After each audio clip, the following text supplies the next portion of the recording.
There are thousands of active life coaches in the Carolinas alone, advertising their ability to advise on life-changing decisions. I think people just aren't satisfied with being on autopilot anymore. No doubt this is a new generation. Millennials get a bad rap. What they have manifested in that generation is really what people are seeking, and that's this purpose. And maybe that's why more people than ever are turning to a life coach. We're no longer satisfied with the status quo.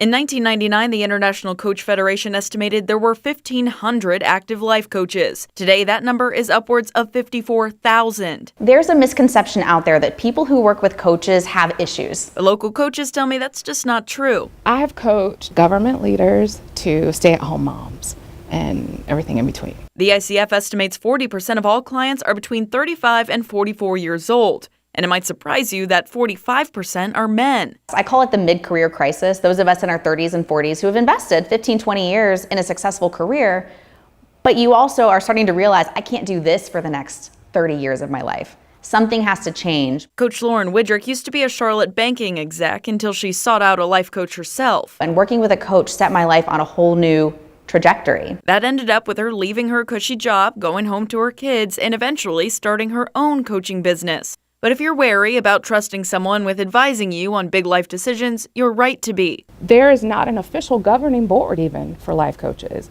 which is why it's so easy for people to tack on coach to the end of their title. Coach Cayme suggests doing lots of research, shopping around, asking coaches about their training and what kind of clients they work with most, and deciding for yourself all of these big goals that seem like pipe dreams, if you could use a little nudge. When you break them down, they're actually not so scary.